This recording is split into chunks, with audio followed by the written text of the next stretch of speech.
Hey everybody, we're about to get to a great episode of the Adventist Hoops podcast, but before we do, I wanted to just check in with Drew Meckelberg. He's the head men's coach and athletic director at Union Adventist University. And Drew, we've been talking a lot recently because we've been planning together this second annual Adventist Hoops All-American weekend that's happening at Union Adventist University in Lincoln, Nebraska, July 29 through August 2 here in 2026. What are you most looking forward to about this event being at Union?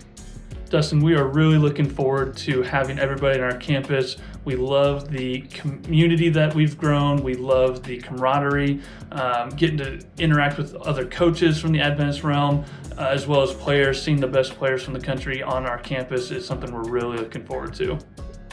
Well, we're looking forward to being there, and I'll tell you what, Union's going to be a great partner. This event is happening because not only they have the people that are going to help partner with us to make this put the event together. You also have the facilities. The All-Star Game is going to be at the legendary Thunderdome on Saturday night, August 1. But one of the requirements of having this event is that we got to have multiple courts for all of the athletes that are going to be there. There's drills, there's practices, scrimmages, so we need more than one facility. And you guys have that in that brand new wellness and fitness center there on campus. It's pretty big. Tell us about that. Yeah, so the Reiner Wellness Center was built 2 years ago, and we have absolutely loved having it. We've got 2 full-size college basketball courts. We've got a turf area that can be used. We've got a state-of-the-art weight room, a swimming pool, 25-meter swimming pool, and a running track, cardio equipment. It is all going to be used that weekend, and we cannot wait to show off our new facility. We are excited to use it. We're going to use, I think, every inch of the campus there for that weekend. Drew, I also wanted to ask you just about Union as a destination for athletes that are out there that are wanting to play at the next level. Union just recently joined the NCCAA. What is that, and why would Union be a good spot for someone to land if they're interested in playing, not even just basketball, at the next level? Yeah, we've been really excited about our affiliation with the National Christian College Athletic Association. We have played a lot of these teams for over 40 years, but now we get a chance to legitimize our program and play against these same teams, but compete at the collegiate level for championships and tournaments and all of those good things.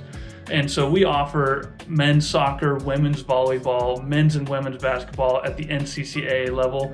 But then we also have a golf team and a acrobatics gymnastics team that is a huge part of what we do as an athletic program here on our campus. Well, if you decide to make the trip out to Union to Lincoln this summer to watch the second annual Adventist Hoops All-American All-Star Games on Saturday night, August 1, you'll get to see all of these places, these facilities, and the great program that Drew has going there. A long history, a great tradition of athletics there at Union Adventist University. And just a big thank you that goes out to Union for partnering to make this second annual All-American weekend happen. We couldn't do it without them, and we're looking forward to coming out to Nebraska this summer. Thanks, Drew. You bet. Can't wait. We're looking forward to it. All right, now let's get to this episode.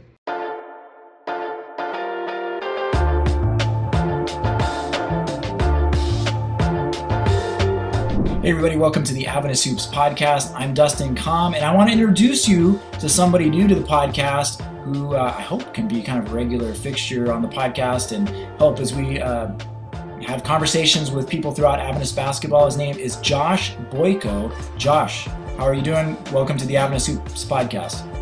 I'm doing great. Thanks for having me, and I'm ready to get going on learn how to do this. Well, Josh, it's not like you don't have a lot of experience in broadcast and media and basketball. Tell us a little bit about your education and then also your work experience so far in your career. Yeah, so I graduated from Minnesota State University, Moorhead in 2024. Went full-time into sports broadcasting after getting my journalism degree and a minor in sports communications. So trained for it for a while and went straight into it for full time with a local company here in the North Dakota, Minnesota region. And it's been great. Just finished up covering some region basketball, state basketball, and ready to go on to spring sports here. I talk to a lot of kids, a lot of parents, and they're like, man, during basketball season, we're just seems like we're at a gym every night. Well, Josh he's not coaching, he doesn't have any kids playing, but he's at a gym almost every night. When I'm texting with him, he's like, yeah, I got games all week this week. And he is busy broadcasting, doing play-by-play.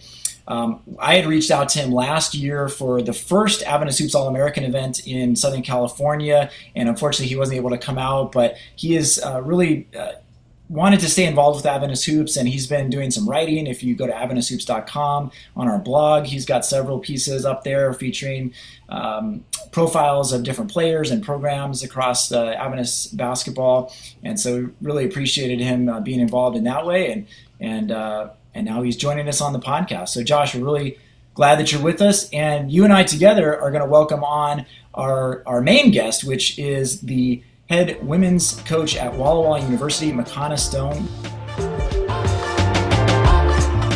Makana, welcome to the Adventist Hoops podcast.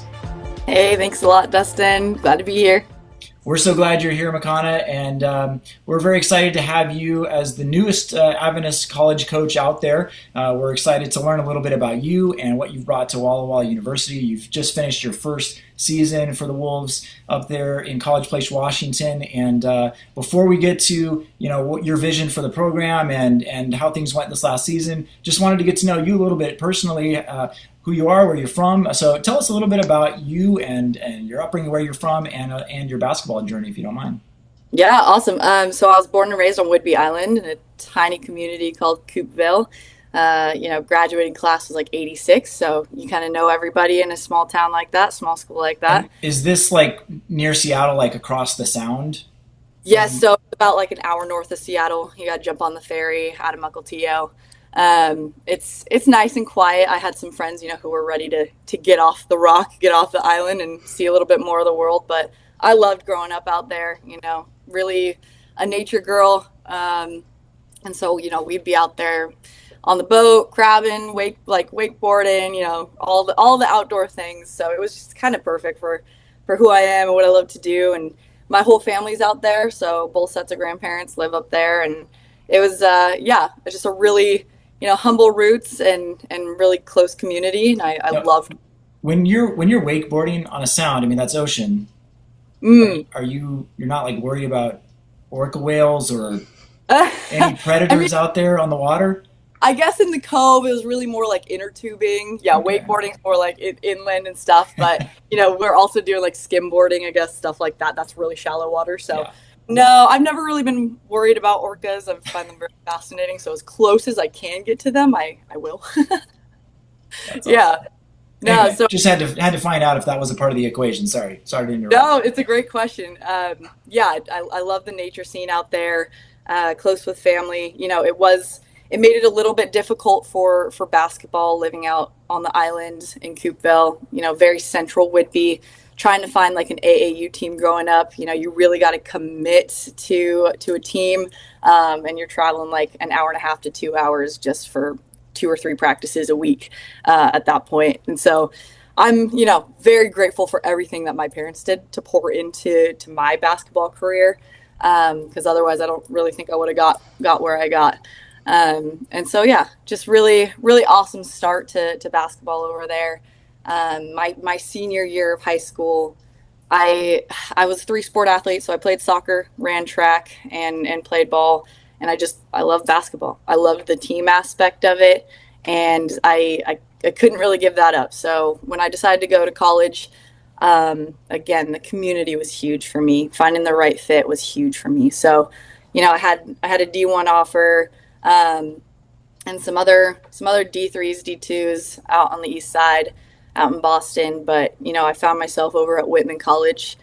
Michelle Ferenc just runs a really great program over there, and it felt like the right place for me. Walla Walla, Whitman, just felt like I found a family. I could be myself. I could go ball out.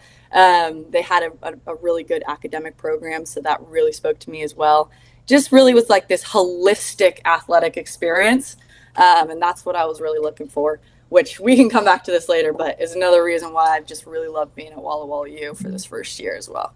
That's familiar territory, being back there in Eastern Washington and in the same town, basically. So yeah, Walla Walla is like a second home. It's kind of funny. People are like, "You're back in Walla Walla," and I was like, "No, it feels good to be back in Walla Walla." So we had a pretty good stint there at Whitman. Made it to the Elite Eight my freshman year, Sweet 16, junior, senior.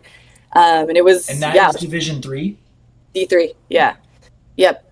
And so, it was kind of bittersweet my senior year. That was COVID year, of course, and we have an asterisk on our Sweet 16 banner because we were about to play that game and then we got shut down.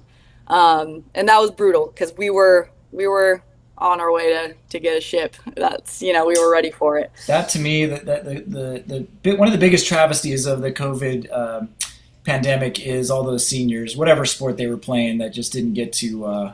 I guess football, like all fall sports, were okay, but especially basketball players, that senior year, just it's heartbreaking. Yeah, my heart goes out to anybody who had to experience that. It's just, it's brutal. You're focused on it, you're in it, and then it was done. But yeah, because of that, when I got to Whitman, my original track was actually to be a wildlife biologist, and I just wanted to be out in nature. And then I think it was my end of my freshman year. I was like, I don't want to be done with ball in 4 years. Like, I want to keep playing. I want to be around this community. So I actually texted my dad. I was like, Dad, I think I want to go overseas. Like, I think I want to do this. He was like, all right. So he sent me all these emails like, can a D3 player go pro? Like, can we actually do this? And, I just locked in, had a good rest of those 4 years. And, when COVID rolled around, I was like, no, we're going to make this happen. So I didn't have any contracts lined up, but, I knew I wanted to stay within this athletic world. So I found a program called Play Overseas, and I got in contact with them, went over there and got my master's degree at Loughborough University. And I actually was supposed to play for the university, but because of COVID, there were some weird regulations and rules. So I ended up playing for their national team, had a good season, and the professional team that was partnered with Loughborough picked me up. They were like, yo, you had a great season. We want to give you like your rookie year. Let's sign a contract. And that's kind of how my professional career started off. Wow.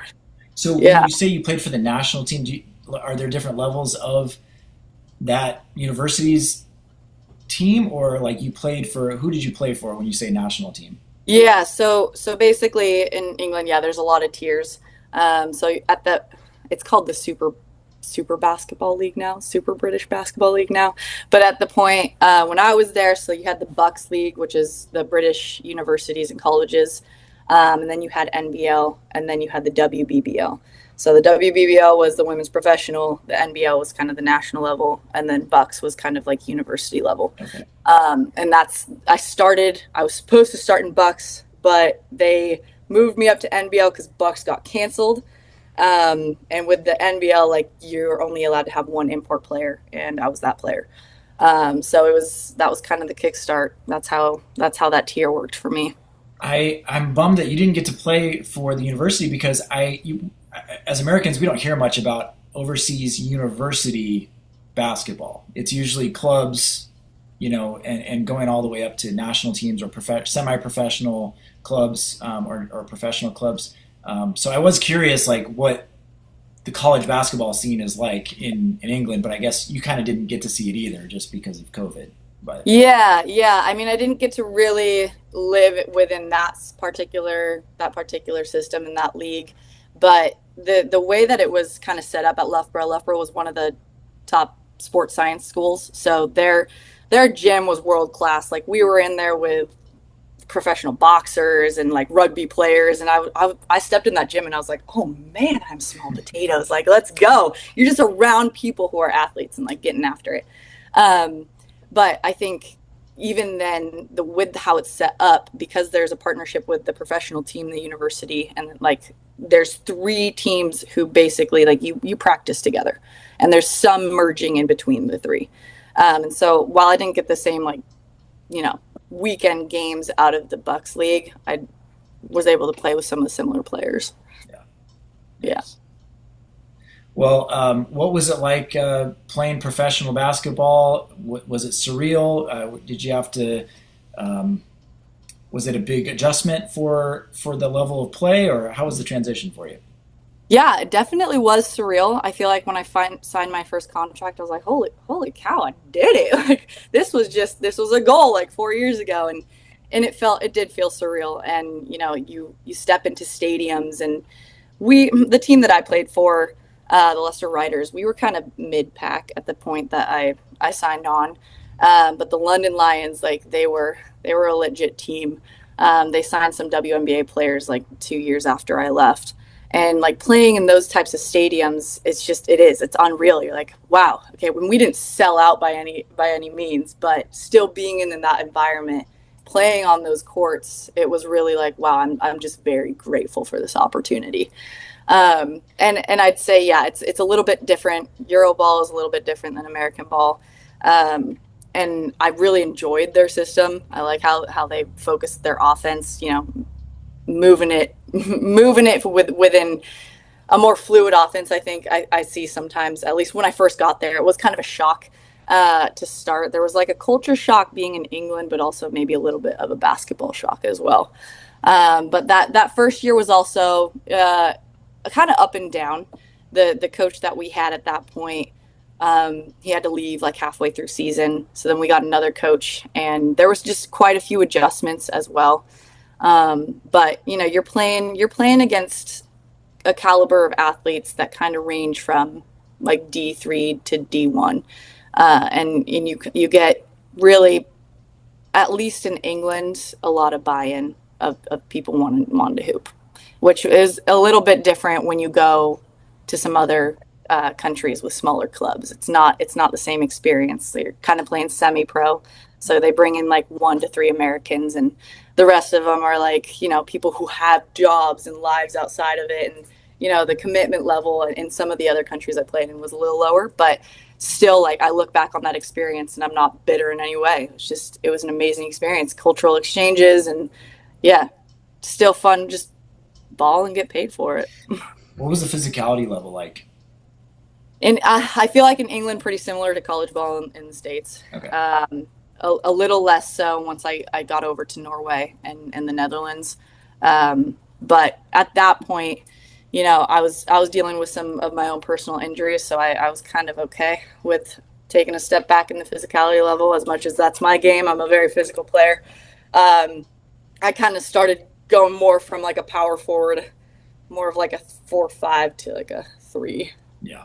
3-4. I was going to ask what position. Oh yeah, no, yeah. So more of like a power forward. But my last year, I picked up point guard. So we put up a lot of time. But my point guard actually went out with an ACL tear, and so that was brutal. And we just had to adjust. But I kind of loved that as well. Just a lot of experience. So you mentioned Norway. So you started off playing professionally in England for a couple seasons, and then went to Norway. Is that sort of the one season in England? And then I headed over to Norway, and I played for Ballroom basketball. Loved being over there.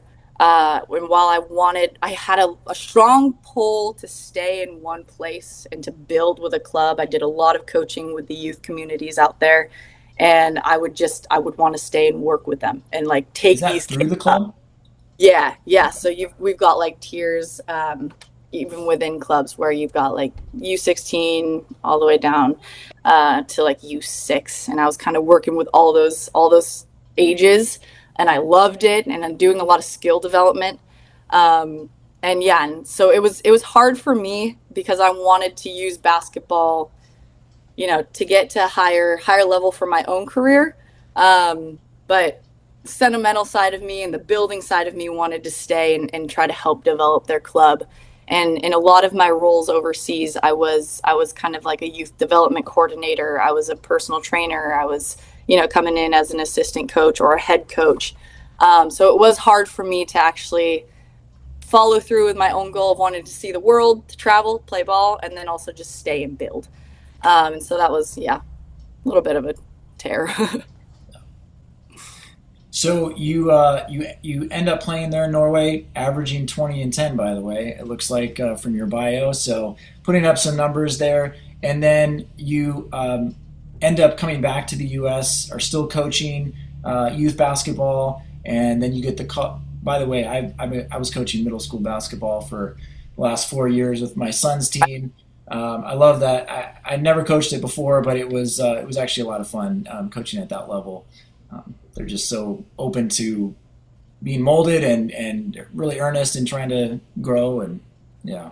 So excited about the game, just wanting Yeah. to learn and just soak in everything. Yeah. So to your question, I was over in Norway with Bærum, and then the next year I signed another contract with Ammerud Basket. And then again, came back home in between those summers. Like I had a business called ETM Basketball, training athletes, running high school camps, middle school camps, youth camps in general. And then would run those in the summer and then go play in the winter. And my last contract was over in the Netherlands, but that one ended in December because I got a pretty massive concussion. And so I couldn't really keep playing. And that was kind of a big reality check for me. It was my fourth one, and I had to, kind of get real about where I wanted to go with my coaching career, and also just my health in general. So I came back and was doing some major healing. Took me about 8 months to heal from that. And, I was just trying to put pieces together and make life work. And then this job offer at Walla Walla U came on my radar, and, Coach Michelle Ferenz told me about it, and I had a conversation with Nestor, and the rest was history, just values aligned. I was really excited to pursue it. Nestor Osorio, the athletic director there at Walla Walla University. So how crazy is that? So your former coach then gets you a job at, I don't know if Whitman and Walla Walla are rivals, but it's certainly like crosstown schools there, play each other every year. And I'm sure you played them 4 years in a row, because it sounds like they play every year. So anyway, what was the opportunity at Walla Walla that made you jump at the chance to come back home, as you said? Yeah, well, while I was overseas, I'm a family person, and so it was kind of weighing hard on me. Being over there for 5 years, I wanted to be closer to family. All my grandparents are alive. I didn't really want to, miss that time with them. So I was feeling that pull to come back as well. And I've always wanted to set up roots in Washington, kind of Seattle area. And I saw this job open up, and it, like I said, values aligned. I read through the job description. I was like, this is the dream job, man. This is wonderful. And Walla Walla, of all places, that's like a second home to me. And so when I saw really what they were, and had a conversation with Nestor about what they're trying to build, and where they're trying to bring the program, it kind of seemed like a no-brainer to me. I was like, let's go. Let's apply and see what happens, see if I'm a good fit for them. And I think it did. It just went both ways. What have you had to learn here in this first year of coaching at the collegiate level? Good players don't always make good coaches, right? So what were some of the things that you had to learn, or what are you learning that's different? Because you can't just go out there and do it. You know that you could do it, probably better than all of your players, but how do you get them to be able to execute what you're asking?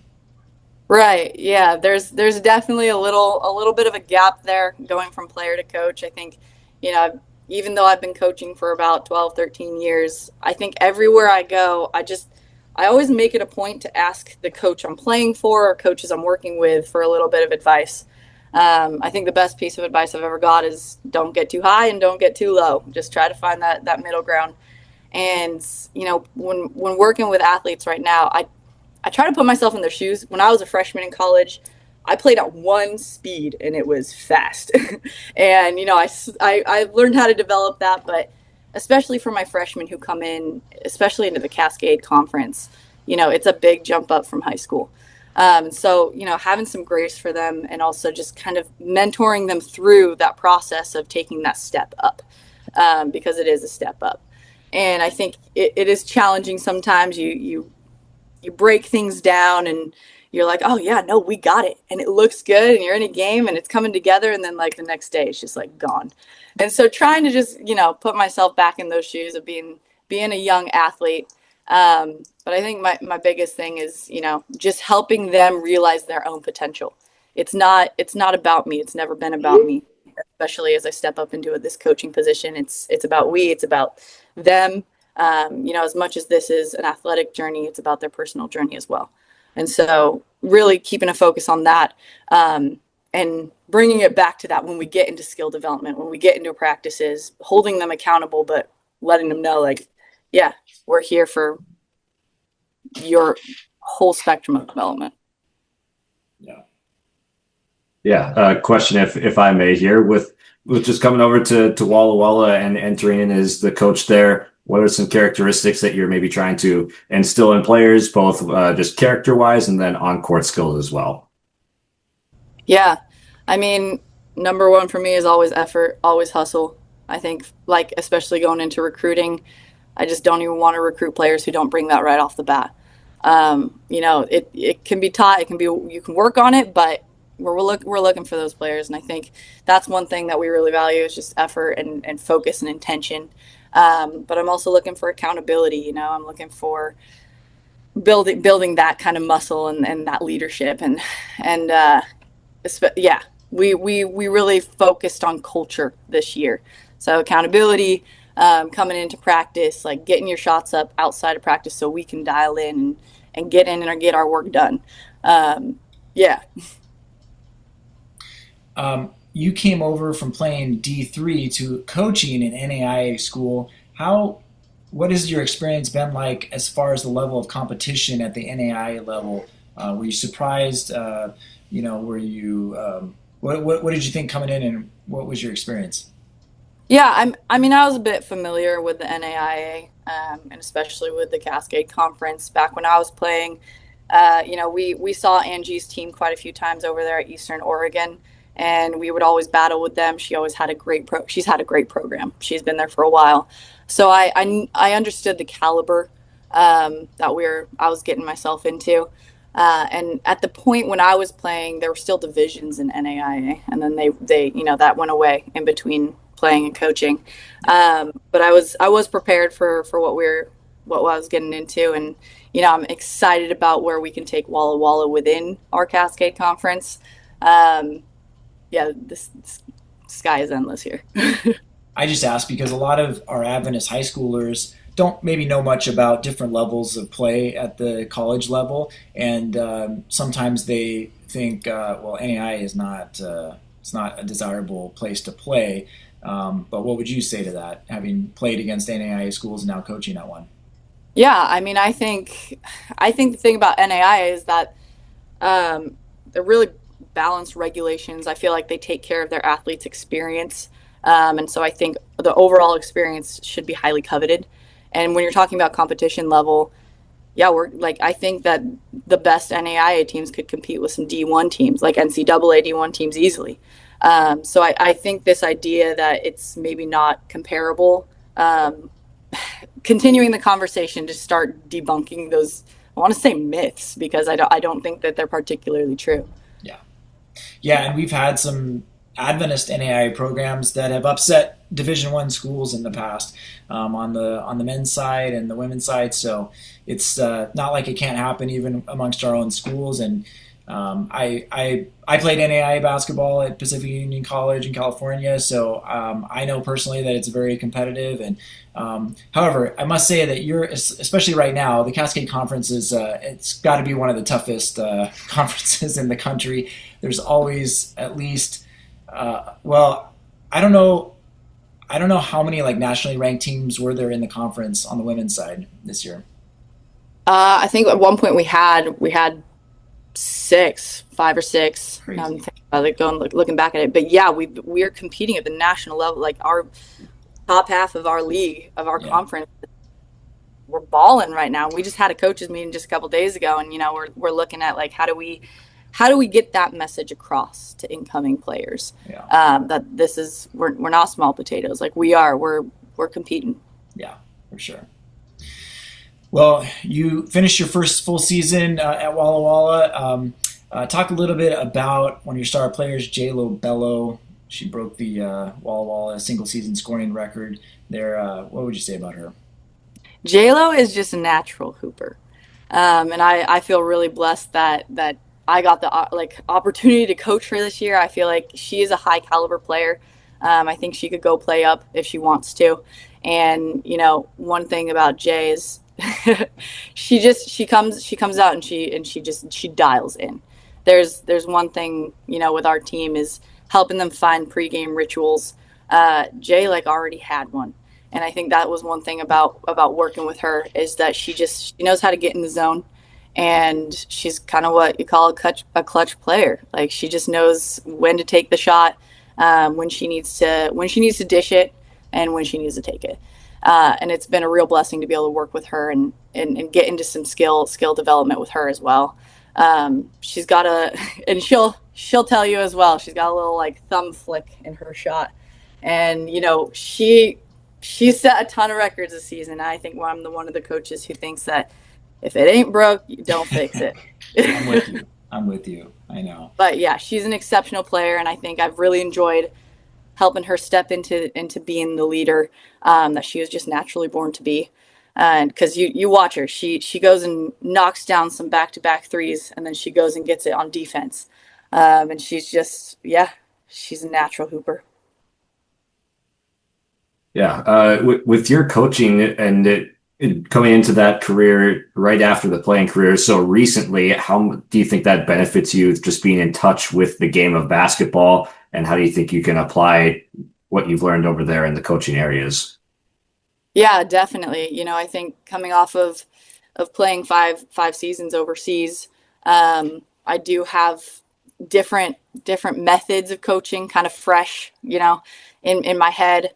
Also just playing it and having a feel for the game. And I feel like now that I'm on the sideline, sometimes I'm like, ooh, put me in, coach. And I'm like, oh wait, no. We're done with that. We're done with that. But yeah, that urge to want to play is real. But I think, having it be so close, it helps me I'm still locked in as a player, but I feel like I am shifting more into that coaching mindset. I'm seeing things even differently than I was as a player, which is super fun. But I think that lens as a player, and especially being a little bit more of a guard at the end of my career, has helped me. That versatility has helped me be able to coach 1 through 5 on my squad. So I can talk to my posts, I can work with my posts, but I can also work with my guards. And it's honestly so much fun to be able to shift from this player to coach. But I can't lie. Sometimes I'm like, oh, I want to get on the floor. Makana she wants to get after it. For those people that are not watching on YouTube, Makana is standing for this interview, and she's just bouncing back and forth. She's got a lot of energy. You can tell there's a positive joyfulness in her voice. But Makana, would players also say that you have an intensity to you?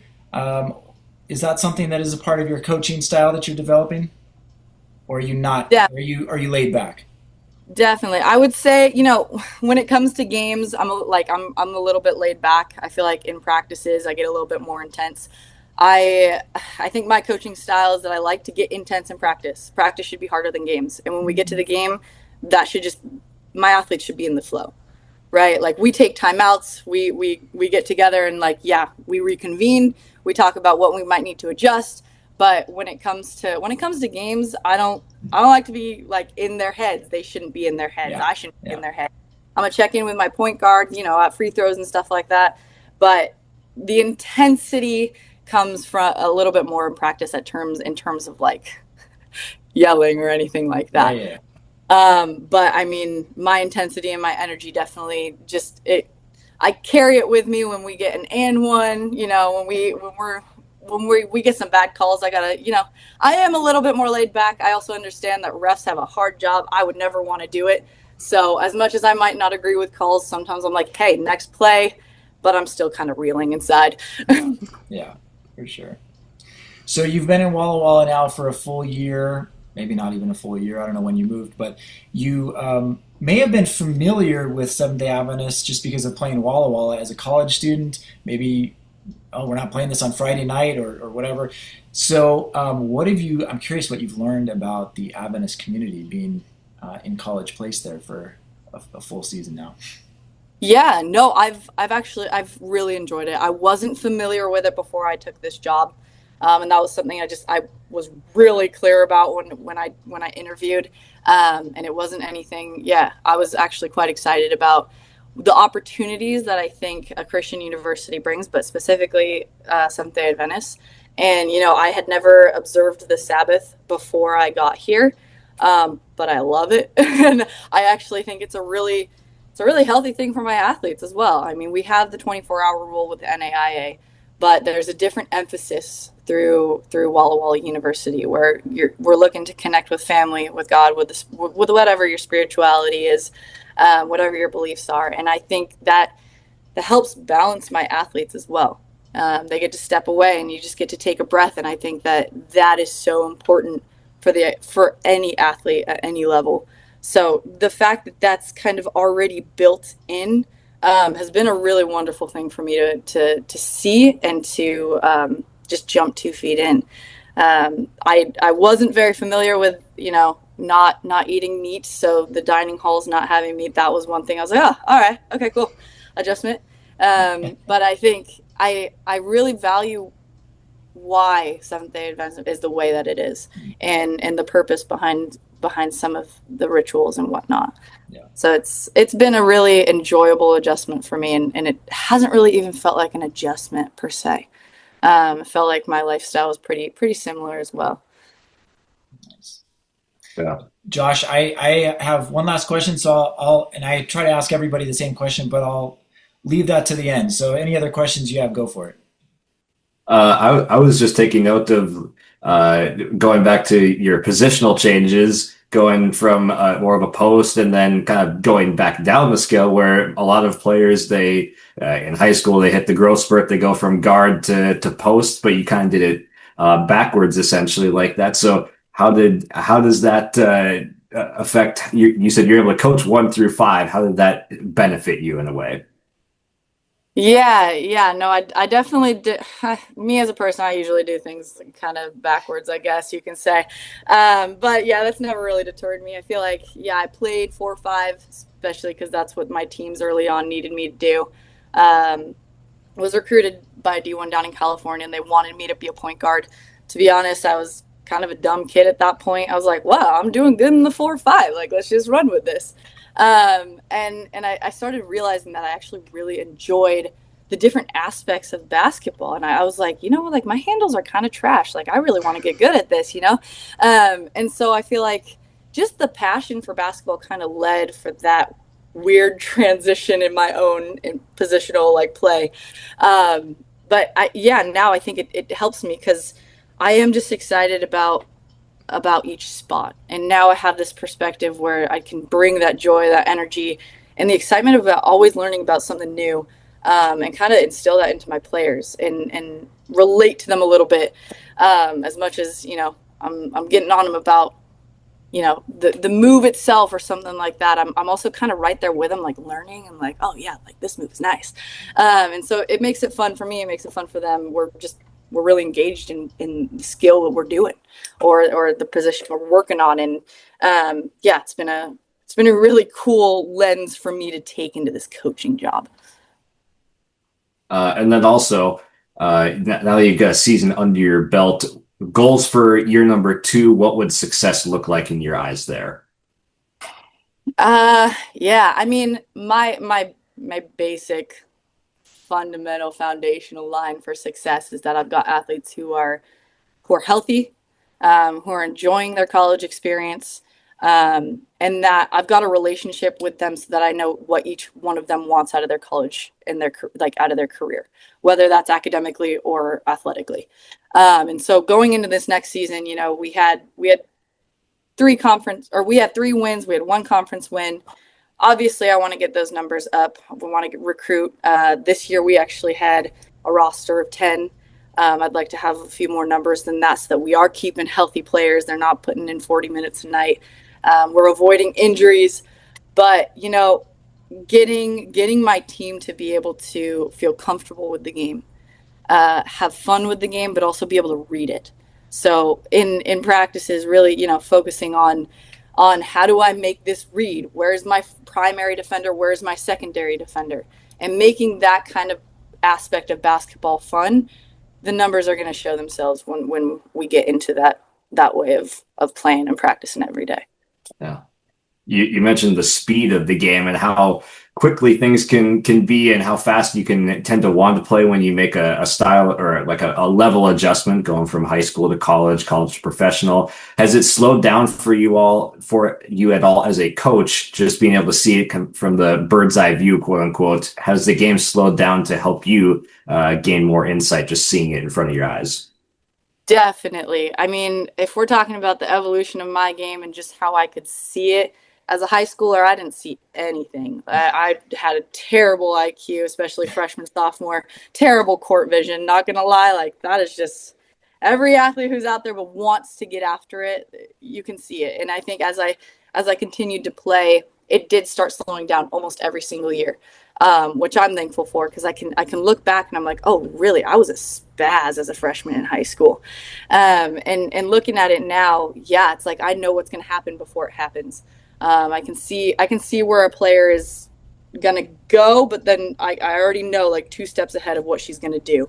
And so it's actually, I feel really blessed that I can see it that way now. It's even more exciting for me as a coach.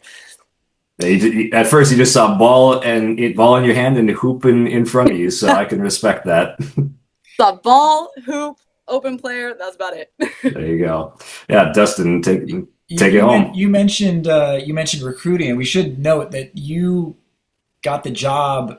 I don't remember when, but it was not like you had a full recruiting cycle to be able to come into that first season. So that's going to be nice to have this whole off season to be able to work on recruiting.